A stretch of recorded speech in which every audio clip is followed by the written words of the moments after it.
Throughout the generations, we've had a lot of champions of each Pokemon region with varying designs, Pokemon teams, and ways they are woven into each game's storyline. The champion of each region is a trainer who represents not only their region as a whole, but also someone who has reached the peak of this region's Pokemon League with their battle skills, intelligence, and dedication to being a role model for other trainers to follow. No Pokemon champion is the same, and all have their strengths and weaknesses and unique characteristics that make them special. You could be a celebrity adored by your whole region like Leon or Diantha, or maybe someone known for being a beast on the battlefield like Cynthia, or maybe you just like rocks, and that's cool too. But which champion is the best champion? Well, that's what we're going to discuss in today's video. Let's go through each region's respective champion and see what makes them unique, and if they stand above the rest or just don't quite measure up to the others. Of course, all of these trainers are still champion status, so they're all amazing and spectacular in their own ways. Even if they're not my personal favorites, these are just my opinions. If you have a favorite Pokemon champion, let me know down in the comment section below, and while you're there, make sure to hit that subscribe button as well if you'd also like to be a Pokemon champion one day, cause I know I sure do. I've had that dream since being a little kid, and I'm not gonna give it up now. And just so we're clear, I'm not gonna be talking about the game Pokemon champions in this video, even though I am very, very hyped and excited for whenever that possibly comes out. Now, going in order of each of our regions, we're gonna be starting off with our very first champion of the Kanto region, Blue. Now, you know Blue, I know Blue, everybody knows Blue. Blue is our rival in the first generation of Pokemon who ends up becoming the champion. We go back and forth with this guy for the entirety of our journey. He's a bully to us, he's a jerk. He says smell ya later, insinuating that I smell bad, which how dare he make that claim. But in terms of him being a champion, I mean, you've got to think about the entire stretch of the journey. I love a champion that is very involved in its game's storyline, and who's more involved than Blue? I mean, you're literally with him from the beginning until the end. Blue is fantastic motivation for your trainer, and I personally really enjoy whenever the rivals are a little bit mean. It makes you want to work harder. Maybe that's a toxic mentality and that you want someone to kind of bully you into being better, but I don't know. Like, in a Pokemon game, I always enjoy the rivals that are a little bit meaner to you than the ones that are super friendly. But hearing Blue do all this trash talking only makes you want to beat him even more. So by the time you get to the end and you find out that he's already beaten the Elite Four before you even get there and has already become the champion, I am seething at this point. I just need to beat this stupid guy in his stupid face and become the champion my damn self. In terms of his champion team, it's a very diverse team with a lot of different types. It has a starter Pokemon on it, which changes depending on who you picked for your starter, and I really like teams like that. I think that a champion team should be pretty diverse. I think that's the ideal type for me. He's got a good arc across the entire game, eventually becoming a little bit more friendly, and in the later entries in Sun and Moon in Let's Go, we get to see Blue later on down his journey, where he's very grown and mature, and you get to see that he becomes the gym leader for Viridian City, which I think, if I'm not mistaken, is the only time we've ever seen a champion go to being a gym leader, which is actually kind of interesting. So I would say Blue absolutely is a good champion. Moving right on along to Generation 2, we have our next champion, the Dragon Master Lance. Now, people love to dog Lance. People love to look at Lance's team and be like, oh, you're a flying type specialist, or you use 3 of the same Pokemon on your team. What are you? Why are you calling yourself a Dragon Master? But y'all, we have to remember the times. We have to remember how many Dragon type Pokemon there truly were at this point. We had the Dragonite evolution line and Kingdra. That's it. That's all they gave this man's to work with. Like, truly, Lance was a Dragon type specialist where we only had 2 dragon type Pokemon essentially. And we already gave Kingdra over to Claire, so we couldn't just slap another Kingdra into Lance's team, or, you know, maybe we could have, but I guess they chose not to. So aside from all the jokes about Lance being a flying type specialist and repeating the Dragonites, yes, we know, we get it, we understand. It's been a long time of people saying it, so we all know and understand it. Other than that, some interesting facts about Lance is his team is actually the lowest in terms of levels that you fight any champion at, with him being in the low 40s, which is not very intimidating, but I mean, Johto and Gen 2 in general had some really weird pacing in terms of its game, so I'm not shocked. His design is super freaking cool, especially in the Let's Go games. I know he's not a champion in the Let's Go games, but his design there, amazing, stunning. I'm not Edna mode, okay? No capes. Like, alright, like, I love a cape. And Lance also loves a cape. That's my boy. And I love this freaking outfit. His design, spectacular. Like I was saying with Blue, one of my favorite things about champions is if they are involved in the game's storyline, and Lance absolutely is. He goes with you and fights Team Rocket in a very, very aggressive and questionable manner at times, but we're gonna let that slide. Lance does, in a way, kind of give off superhero vibes, and for that I can respect. Is Lance my favorite champion ever to exist? No, absolutely not. But can I think that there are some cool things about him, and he is a cool champion at the end of the day? Yes, so he gets my approval. And now I could go over Red because Red technically at one point or another is champion. In today's video, the only champions that I'm going to be discussing and talking about officially is the ones that have the title of champion at the time of us fighting them, have not declined the title, or we have to beat an Elite Four or other person in order to get to them. There needs to be some sort of work to get there to be an official champion. And Red, as far as I'm aware, is no longer champion. He is on a journey, just standing on top of an ice cold mountain, not getting hypothermia for some reason. But this dude is over just standing on a mountain, okay? He's not the champion anymore, alright? So that's why I'm not talking about Red, and we'll get to the other ones that I'm not discussing later. Next up is our champion for Generation 3, and I'm not even gonna lie, this is like a personal favorite of mine. You can call me thirsty, you can call me whatever you want, but Steven's amazing. Steven is incredible. I would give up so much for this man. Steven Stone can do no wrong, and let me tell you why. This guy is just a rock-obsessed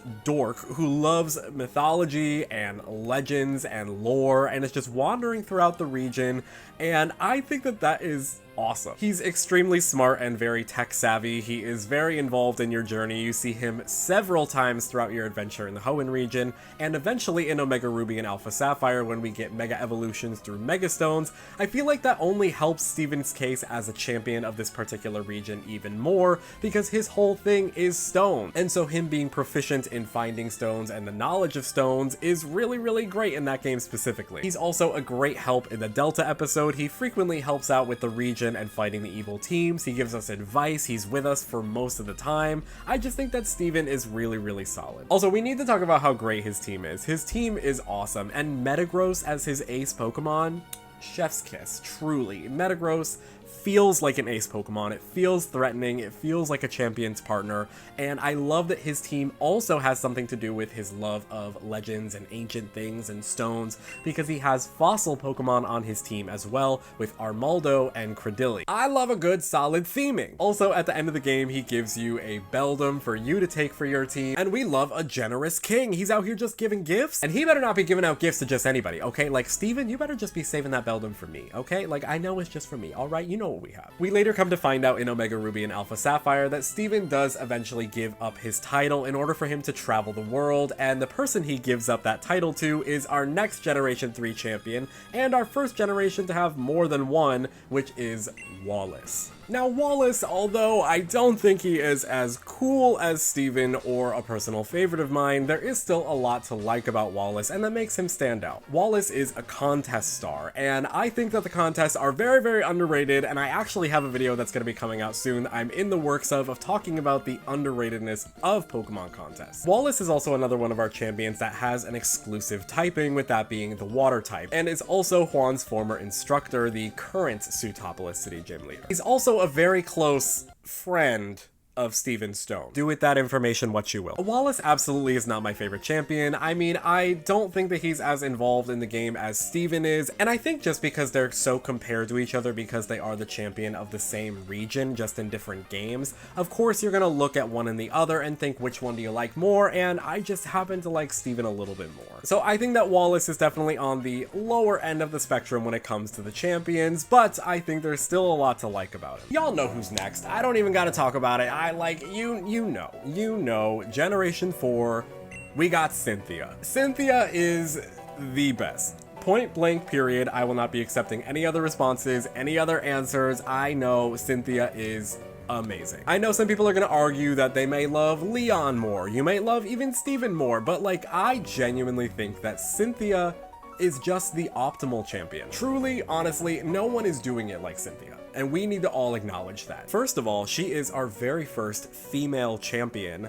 love, amazing, stunning, an absolute boss. She, like Steven, also is obsessed with myths and legends and is an archaeologist, and a lot of the times when we see her throughout the Generation 4 games, she's learning more about the region's history and the region's myths. She's also very involved in the events at the Spear Pillar. She has a fantastic design. She has made several appearances throughout many different games in the series just because of how awesome she is. Her team is diverse and strong, with her fight in Brilliant Diamond and Shining Pearl being one of the hardest fights I think I've ever had in my life. I think I would rather pass a kidney stone than have to fight Cynthia again in that game. What are you talking about? Held items and competitive Pokemon with competitive movesets? I don't think so. When I'm just doing a vanilla playthrough of a new Pokemon game, you think that I just want to get my face grinded into the curb? I was not prepared. Other than the fact that she is an absolute beast on the battlefield, I mean, she's just really personable and great and friendly and so down to earth, and I enjoy all the dialogue that we get with her through every single time that we see her throughout the series. Cynthia forever and always will be the champion that pops into my mind first when I think about Pokemon Champions, and will always be my number one, so if that doesn't tell you that she gets my approval,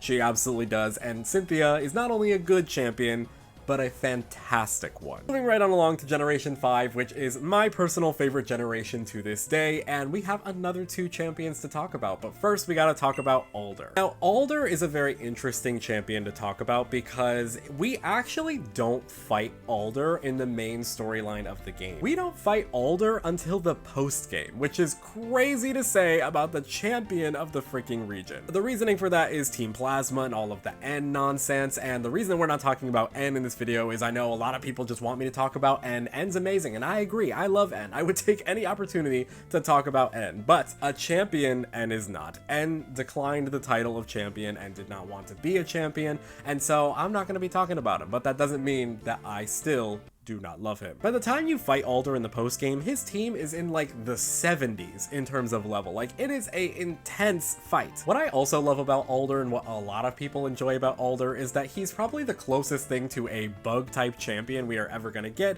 with half of his team being bug type Pokemon, which I can absolutely appreciate. Alder is also a wandering champion going throughout the region, and he has gone through a lot in his life. Alder's storyline is actually very heartwarming in the sense of he had his partner Pokemon pass away, and that genuinely impacted him a lot, and he ended up retiring from champion, which is why we have a different one in Black 2 and White 2. Alder for me is always holding space in my heart, and yes, holding space. I love this man. This is like your kooky grandpa. I do like Alder. I think in the grand scheme of things, in terms of all the champions, he is a little bit forgettable. He's not the one that people immediately think of or go to, especially given the fact that our next Unova champion we'll be talking about is a lot more memorable in my opinion, and probably would rank in a lot of people's top areas for champions. Alder, like, that's grandpa. I still am gonna give him the thumbs up. He's still a good champion in my opinion. He has a lot going for him in terms of storyline. I do like his team. I think he has a great design. And also, speaking about his design, can we talk about the fact that he wears Pokeballs around his neck because he never learned how to use the Pokemon storage system? That's insane, and I absolutely love it. What a great freaking detail, like, of this guy. I love this guy. Moving on to our second Unova champion, and one that I think does it just a little bit better than Alder, is Iris. Iris, who is formerly a gym leader in the events of Black and White, has now become champion in Black 2 and White 2, and I think the reason that they did this was to show that the passing of time, which is kind of a theme in Black and White, kind of just showing those very stark differences of each other, where Alder was a older guy, he was at the end of his journey, where Iris is very fresh and new and just starting all of this potential that she has. Iris is not as involved as the game as I think I would have liked her to be. She has a couple of moments here and there, and I do enjoy her character a lot, especially in the anime. Love seeing her travel with Ash, but I mean, her time as champion, this design, this outfit, I mean, this would win any design challenge on Drag Race. We gotta talk about this freaking look. Is amazing. Iris probably has one of my favorite champion looks out of any of them. Truly, honestly. I like this better than Lance's cape. I also just love the idea that she trained her hardest and beat Alder eventually and took the title all on her own from just getting better and better. I know they probably didn't feature her a ton because they probably wanted to have shock value of some sort of not knowing who the champion is since it's not Alder anymore, but I don't know. I think that Iris is just so amazing of a character and such an amazing design, and I love that she became champion so much that I just wanted more. I'm greedy. I just wanted more. I want more more Iris. Also, another one of our very few dragon specialists with her coming from the Village of Dragons, which I love. I think that that's awesome. Also, she has more than one dragon, okay? Sorry, Lance. Next up, we have Generation 6, and this is a champion that a lot of people have got a problem with. I'm not gonna sit here and just bully Diantha, okay? Like, the Pokemon fandom already has. Do I think that Diantha is not as involved in the game as she could be? Yeah. I think truthfully that is really my biggest problem with Diantha, is that she doesn't feel attached to the storyline in any way, shape, or form other than the fact that she is a celebrity, she's an actress, she's very, very popular, she's in movies, she's got a busy schedule, I get it, she's a famous actress touring the region, going off doing whatever, but she doesn't feel connected to the game, to the plot, to really anything going on, and I think that that is the biggest issue that a lot of people have with Diantha. That being said, there are some positives to her. I mean, I do enjoy her design. She is a glamorous, fashionable woman, and I will always support that. She's one of the divas of Pokemon. I mean, I have to give her that. Also, something that I didn't know until I was researching for this video is that in her very first battle that you have with her, she actually has the highest levels for her Pokemon in the first time champion battle out of any of the champion battles with her Pokemon, mostly being in the high 60s. She also has an incredibly diverse team, which I will always respect, and another thing that I actually didn't know was that it was so diverse, all of her Pokemon are different colors, and I think that that is a crazy little fact that I found out that I had no idea that people were even paying attention to, but that is honestly kind of crazy. Another interesting fact about her team, because apparently all the interesting facts about Diantha rely on her team, each Pokemon on her team having one particular stat that is higher than the rest and that they focus on more, which I think is a fantastic way to build a champion team. I think if Diantha were just a little bit more involved in the game, and I'm hoping that she makes an appearance in Legends ZA, I mean, fingers crossed, we're in the Kalos region, it's possible. Diantha could show up a little bit later. We're just a couple years, I think, after the events of X and Y, so Diantha could show up. I think if she were just a little bit more involved in the gameplay and the storyline, that Diantha would be higher up on the list, but unfortunately, it really does impact her scores. I would say Diantha, for me, and for a lot of other people, I think they can agree that Diantha is not the best champion. Moving on along to Generation 7, we don't really have an established champion because the champion fights that we have in this game are with Professor Kukui and Hau, and they're just kind of there to take the champion fight until you yourself become champion. We're establishing a Pokemon League here, people. There wasn't one before, okay? We didn't have a Pokemon champion. For that reason and that reason alone, I will say that I do enjoy the plot of Sun and Moon because this is the first time that we are creating a Pokemon League from the ground up. We're establishing an Elite Four. We're establishing having a champion in this region for the very first time. Both of them have solid teams. I would say if I had to pick one fight that I prefer, I would prefer the fight with Professor Kukui, just because having the professor as the champion at the end of the game I think is really cool. I do think that maybe I am a little bit biased because I have a preference towards Professor Kukui as a character. I mean, he's a romantic. Don't think I forgot about that moment from the anime. Oh my lord, like that was so freaking cute. Also, Hau's entire arc throughout the entire game is personally not one of my favorite rival arcs that has ever happened. If anything, he is just very goofy and silly, which is great,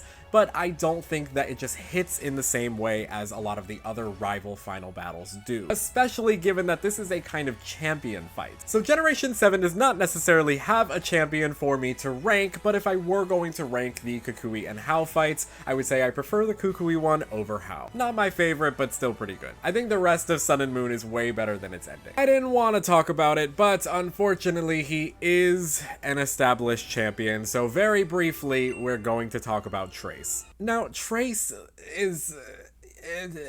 yeah, he's a champion. Yeah, he's a champion-ish. Okay, he is the champion. He literally just does the exact same plot that Blue has in the Generation 1 games, just not as great. Trace, I think, is just suffering from the nice rival syndrome that I just don't really love in Pokemon rivals all the time, and Trace is not my favorite. Will I say that he is a good character at the very least? Yes, I think that he's very nice, he's cool, he saves Cubone from Team Rocket and then adds it to his team. I think that's my favorite moment of Trace throughout the entire game. It's another one of those, like Blue exactly, to where your rival's with you the whole entire game, leading up to the champion fight, so there is a little bit of storyline there, but really, it's just the same thing as Blue, and it's not as good as Blue's, and that's always what I'm gonna think about for Trace, and I'm so sorry, it is a different character, but I just don't love it as much. He has a whole arc about becoming braver, and it's cool, it's just not great. I think the coolest thing about the champion fight with Trace is that he uses a Mega Pidgeot, which I love. I love the Mega Pokemon's inclusion in Let's Go, but unfortunately it does not do enough to save this entire champion battle. So Trace is definitely near the bottom tier for me, as I'm sure he is a lot of others as well. It's no tea, no shade, just the truth. Sorry to this man. Moving right on along to Generation 8, the Galar region, with another one of our heavy hitter champions. We got Leon, the great and powerful, the unbeatable, the invincible, all of these titles of he is just the literal best. I'm not gonna lie to y'all, when I first met Leon, when I first played Pokemon Sword and Shield, I thought, wow, this guy is cocky, conceited, overrated, everybody just saying he's the best, he's unbeatable, like this is gonna get tiring, I'm gonna get so sick of this by the end of the game. But that's before I actually realized in retrospect that Leon more uses this as a character because he is kind of the hero of the Galar region. He is one of the greatest trainers of the region, if not the greatest trainer of the time of your journey. He has never been beaten. He made it through the ranks very, very quickly and won his Pokemon League when he did it with Sonia, which I love that they showed that Sonia and Leon were going together through their journeys. That was so adorable. He's got a horrible sense of direction, which comes into play several times throughout the story. He frequently is saving everybody's lives and battling these random Dynamax Pokemon throughout the region. He's frequently doing things for everybody. He's concerned about everybody. He's concerned for his brother Hop. He loves his brother and wants nothing more than for him and you as the player to succeed. The team that Leon fights with is also massively full of heavy hitters just like him. I mean, this team was intimidating to fight. Aegislash, Dragapult, Gigantamax Charizard, like these Pokemon were so hard to beat and I definitely struggled, which in a champion fight is something that should be happening. He even is so kind that he uses the unpicked starter Pokemon, the third one that we never really think about that doesn't get picked by you or your rival at the start of the game, in his own team. There truly just is a lot to love about Leon. He really is such a great champion. I think that with time, I didn't understand him when he first came out, but after all of this, girl, I get it. I'm on the Leon bandwagon. I'm hopping on the train.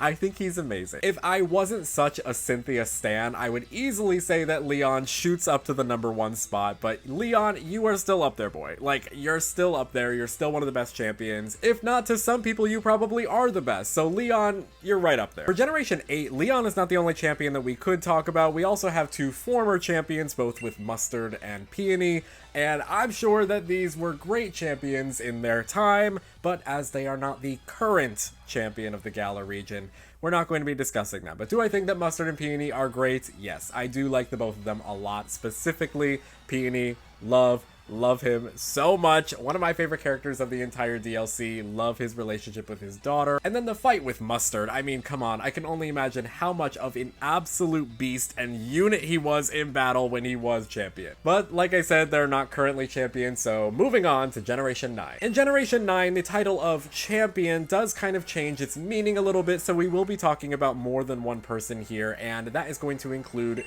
Geeta, Nemona, and then later on in the DLC, Kieran. Drayton at one point was champion before Kieran arrived, but at the time of our gameplay, he is not currently the champion, and so I will not be ranking Drayton today. First up for Generation 9, let's talk about the first champion battle that we have, which is with Chairwoman Geeta. And Geeta is... yeah.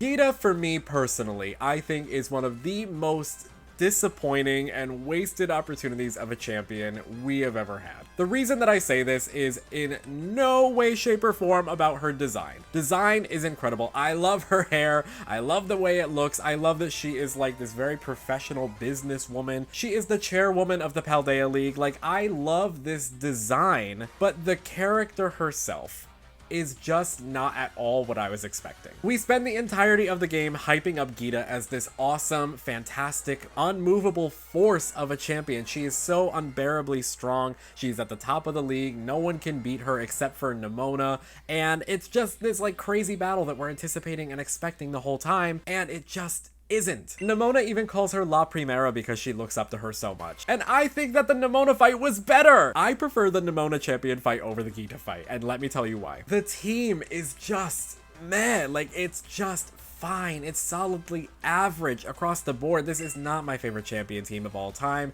I can appreciate, again, the diversity of the types, the diversity of the Pokemon used, but it's just, they're not utilized in the proper way. Her ace Pokemon is Glimmora, and before the DLC, we see her send out her Glimmora last, which makes absolutely zero sense, as everyone knows at this point, because Glimmora's ability, Toxic Debris, is good as the first Pokemon because it's set up for the rest of the battle then. So if you send out your Glimmora last, there's no point because the battle's already almost over. And then having a Pokemon as amazing as King Gambit, which literally its ability benefits from having all of your fallen allies fall before you, and having King Gambit come out last wasn't her last Pokemon. Luckily for us, the DLC does indeed fix this. It rearranges her team a little bit, it changes the fight, and that fight I massively prefer. I think it's really, really good. I just wish it was the fight from the beginning, so I do have to unfortunately judge the fight that's prior to the DLC because that's the champion fight we get with her. She's also not massively liked by a lot of the gym leaders in the region. Like, of course there are some that do like her, that like her management style, but there are also some that don't seem like they're too big of a fan of her. We also get the infamous line of that she doesn't like to hold back, or she's incapable of holding back, and girl, I don't see that. Girl, I'm not getting that. That's not coming across. I feel like I'm being gaslit into believing like that is something that is a quality of yours, madam, because girl, I'm not getting it. If her team had been like it is in the DLC from the jump, then maybe I would have felt that way, but unfortunately I just don't. But what I can appreciate about Geeta is that she's very involved in the game. You constantly see her, you're constantly having conversations with her, she's there for all of your growth and the journey. That I think is great, and so for that reason alone, I'm gonna put Geeta a little bit higher up on my list, but she still is closer towards the bottom. Now, I've already foreshadowed this a little bit, but Nemona is the champion fight that I prefer at the end of Pokemon Scarlet and Violet. You fight Nemona, ironically enough, after your fight with Geeta, so it's kind of like you have two champion battles, although you can heal between this one. It would be kind of insane if you couldn't. This battle just feels like there's a lot more going on because Nemona is a champion ranked trainer in the Paldea region. She has constantly been switching out and accommodating her team to suit where you as the player are currently at in your journey, which is something that has never been done before, and I kind of love it. Nemona is the person that seems like they are a force on the battlefield and is constantly making her team weaker to suit us as the newbie just got started. I love this feeling of that our rival is actually 10 times stronger than us most of the time, and we are working to get good enough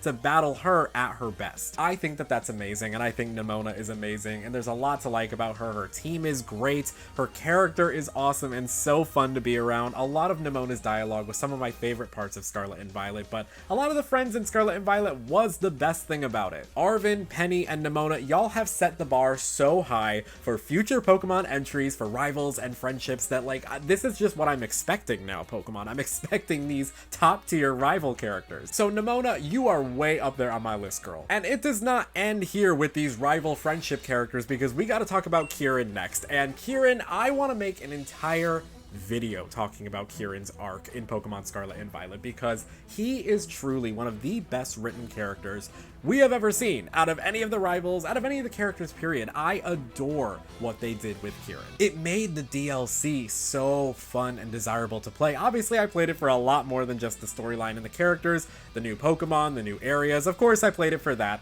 But what was going on with Kieran, and seeing at the end of the Teal Mask and leading into the Indigo Disc, seeing Kieran's storyline and what happened with him was one of the biggest things I wanted to know, and I wanted to sink my teeth into. I couldn't wait. Kieran starts out as this like little shy, quiet kid who just wants to be your friend, and turns into a battle beast monster who wants nothing but to destroy you later on. Tell me you don't love that storyline, because I freaking love it. He spends mostly the entirety of the Indigo Disc DLC trying to take you down and telling you how he's gonna rub your face into the dirt while he does so. Like, that's crazy. Kieran completely did a 180, and his team kind of shows that as well, that he is intense. He's using competitive movesets, he's using competitive Pokemon, he's using competitive terrestrializations. It's for all of these reasons that Kieran is way up there on my list, and absolutely is a good, if not great, champion in my book. But with that, we have now talked about every single official champion that is currently active in all of our games across from Generation 1 to Generation 9. Here is my final ranking. I did a nice little tier list so everybody everybody could just see everything all at once. And I would say if I had to pick a 1 and 1, a top and a bottom, I would say for me, Cynthia is personally my favorite. I will always love and have an appreciation for her. She is that girl, and she's never not going to be that girl. So Cynthia is my top, and for the bottom, the worst of the worst, I gotta say Trace. I mean, have your issues with Geeta, have your issues with Diantha. Nothing matters more to me than making sure that Trace is at the bottom. It's literally just the same thing as Blue, but not as good. And I know I've said that 40 times, but that is the reason that Trace is so low. And so Trace is easily my least favorite of the champions. I know y'all are probably disappointed. You're like, oh, so shocking. Cynthia's the best champion. Everybody says that. Why watch this video for the same answer that everybody gives? Yeah. But didn't we have fun while doing it? I know I had fun today. And if you also had fun, make sure to go down below, hit that like button, and subscribe to the channel. It really helps me out. And as always, thank y'all so much for watching. I really hope you enjoyed, and I also hope to see y'all in the next video. Let me know your favorite and least favorite champion down in the comment section below, and I cannot wait to see what opinions y'all have. There was no way I was putting anyone below Trace, let's be real.